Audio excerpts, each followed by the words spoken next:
Psychiatric Ward Story Number 1, Room 9B. In 9B, something off always seemed to be present. Even at day shifts, the cold air felt weird. The nurses joked about the draft, but everyone avoided the door alone. Room 9B belonged to Evan Holly, a patient diagnosed with severe psychosis, auditory hallucinations, and severe dissociation. Everything about the ward was typical.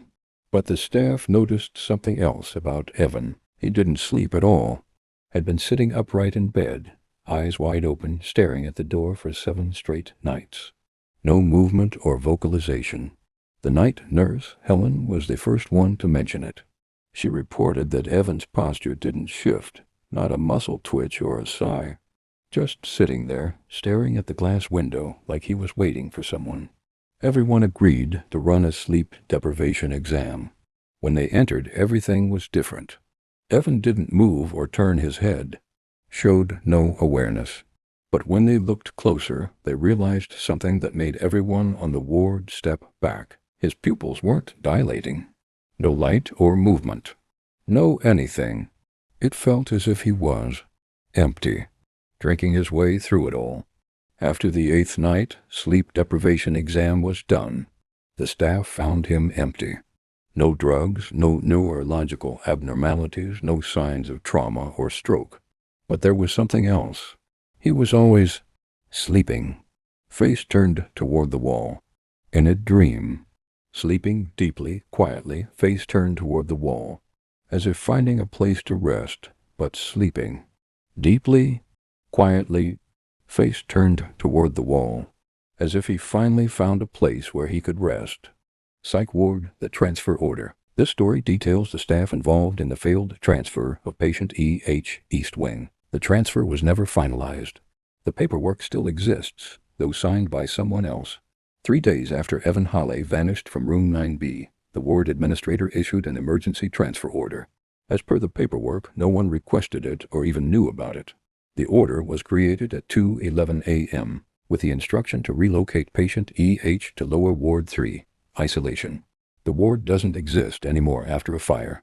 The floor was considered safe, but the staff found it abandoned and filled with mold and old supports. Since then, isolation has been completely sealed. The staff thought it was a glitch or a clerical error, until they saw a live feed from the East Wing during their shift. The door to Room 9B was wide open, the lights flickering, and an occupant was found inside. It's unknown if the occupant was a patient or staff. At 2:23, temperature alarms alerted guards.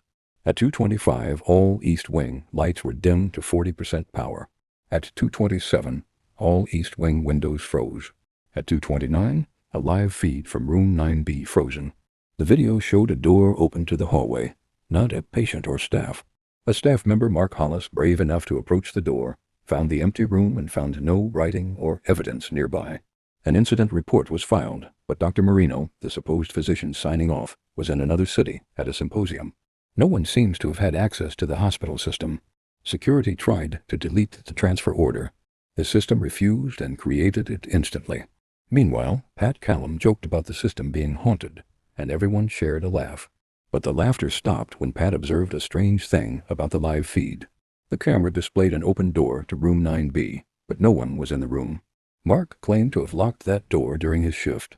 Security cleared the area, looking at the video. There was no movement or sound, just the door, open, breathing cold air. The temperature on the ward dipped to 3 degrees Celsius. At 2:29, the system pinged, and a notification appeared on all terminals. A transport order was sent. No one called for it. The new message at the bottom of the isolation floor's wall was clean and scratched. It seems like something else wanted to be there, something left behind or something unfinished. Pat resigned after 72 hours, not giving a reason. He left a note for everyone on the ward saying someone was still processing the transfer order. There's nothing known about what happened, and the unfinished truth will remain unknown. He didn't give a reason, but the last thing he said to anyone on the ward was, "Someone's still processing that transfer order, and it wasn't from here."